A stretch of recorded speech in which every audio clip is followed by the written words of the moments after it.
Mastro Cherry gives a piece of wood to his friend Geppetto, who takes it to make himself a marionette who will dance, fence, and turn somersaults. In that very instant, a loud knock sounded on the door. "Come in," said the carpenter, not having an atom of strength left with which to stand up. At the words, the door opened, and a dapper little old man came in. His name was Geppetto, but to the boys of the neighborhood he was Polendina, or cornmeal mush, on account of the wig he always wore, which was just the color of yellow corn. Geppetto had a very bad temper. Woe to the one who called him Polendina. He became as wild as a beast, and no one could soothe him. "Good day, Mastro Anito," said Geppetto. "What are you doing on the floor?" "I'm teaching the ants their ABCs." "Good luck to you. What has brought you here, friend Geppetto?" "My legs. And it may flatter you to know, Master Anito, that I've come to you to beg for a favor." "Here I am, at your service," answered the carpenter, raising himself onto his knees. "This morning a fine idea came to me." "Let's hear it." "I thought of making myself a beautiful wooden marionette. It must be wonderful, one that will be able to dance, fence, and turn somersaults. With it I intend to go around the world to earn my crust of bread and cup of wine. What do you think of it?" "Bravo, Polendina!"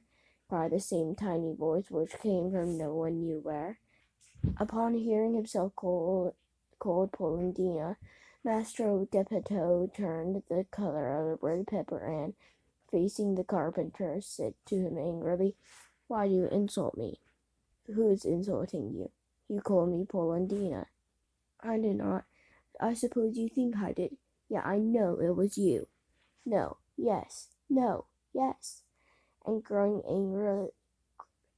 angrier each moment, they went from words to blows, and finally began to scratch and bite and slap each other. When the fight was over, Master Anito had Geppetto's yellow wig, and Geppetto found the carpenter's curly wig in his mouth. "Give me back my wig," shouted Master Anito in a surly voice.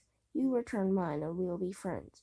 The two little old men, each with his own wig back onto his own head, shook hands and swore to be good friends for the rest of their lives.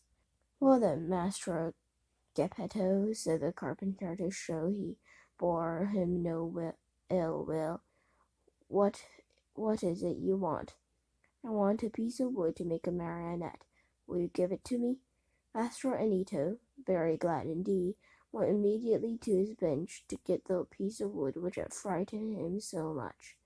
But just as he was about to give it to his friend, with a violent jerk it slipped out of his hands and hit against poor Geppetto's thin legs. "Ah! Is this a gentle way, Master Anito, in which you make your gifts? You have made me almost lame. I swear to you I did not did it. It was I, of course. It was the fault of this piece of wood." "You're right, but remember you were the one to throw at my legs." "I did not throw it." "Liar! Geppetto, do not insult me, or I shall call you Polendina." "Idiot!" "Polendina!" "Donkey!" "Polendina!" "Ugly monkey!" "Polendina!" Upon hearing himself called Polendina for the third time, Geppetto lost his head with rage and threw himself upon the carpenter. There and then they gave each other a sound thrashing. After this fight, Mastro Anito had 2 more scratches on his nose, and Geppetto had 2 buttons missing from his coat. Thus, having settled their accounts, they shook hands and swore to be good friends for the rest of their lives. Then Geppetto took the fine piece of wood, thanked Mastro Anito, and limped away toward home. Chapter 3. As soon as he gets home, Geppetto fashions a marionette and calls it Pinocchio, the first pranks of the marionette. Little as Geppetto's house was, it was neat and comfortable. It was a small room on the ground floor with a tiny window under the stairway. The furniture could not have been much simpler. a very old chair, a rickety old bed, and a tumble-down table. A fireplace full with burning logs was painted on the wall opposite the door. Over the fire there was painted a pot full of something which kept boiling happily away and sending up clouds which looked like real steam. As soon as he reached home, Geppetto took his tools and began to cut and shape the wood into a marionette. "What should I call him?" he said to himself. "I think I'll call him Pinocchio. This name will make his fortune. I knew a whole family of Pinocchii once: Pinocchio the father, Pinocchio the mother, and Pinocchii the children. They were all very lucky. The richest of them begged for his living." After choosing the name of his marionette, Geppetto set seriously to work to make the hair, the forehead, the eyes. Fancy his surprise when he noticed that these eyes moved and then stared fixedly at him. Geppetto, seeing this, felt insulted and said in a grave tone, "Ugly wooden eyes, why do you stare so?" There was no answer. After the eyes, Geppetto made the nose, which began to stretch as soon as it finished. It stretched and stretched and stretched till it became so long it seemed endless.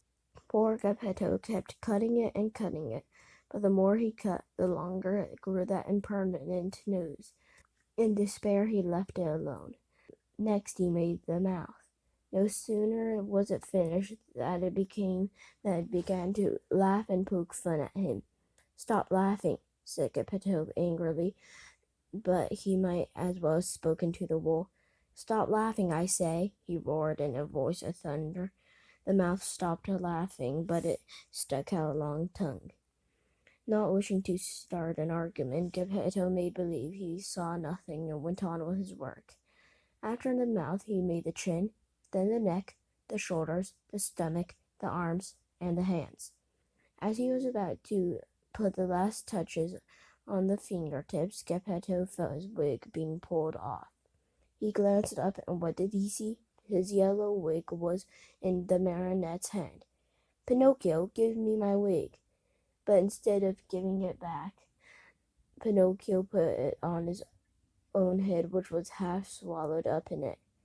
At that unexpected trick, Geppetto became very sad and downcast, more so than he had ever been before. "Pinocchio, you wicked boy," he cried out, "you are not yet finished, and you start out by being imprudent to your poor old father. Very bad, my son, very bad." And he wiped away a tear. The legs and feet still had to be made. As soon as they were done, Geppetto felt a sharp kick on the tip of his nose. "I deserve it," he said to himself. "I should have thought of this before I made him. Now it's too late." He took hold of the marionette under the arms and put him on the floor to teach him to walk. Pinocchio's legs were so stiff that he could not move them, and Geppetto held his hand and showed him how to put one foot after the other. When his legs were limber enough, Pinocchio started walking by himself and ran all around the room. He came to the open door, and with one leap he was out onto the street. Away he flew.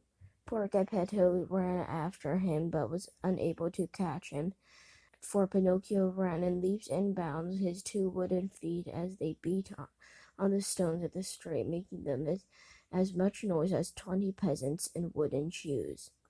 "Catch him! Catch him!" Geppetto kept shouting, but the people in the street, seeing a wooden marionette running like the wind, stood still to stare and laugh until they cried.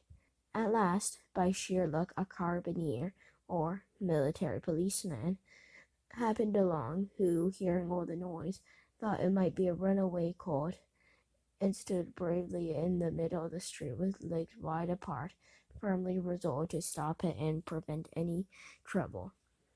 Pinocchio saw the carabiner from afar and tried his best to escape between the legs of the big fellow, but without success.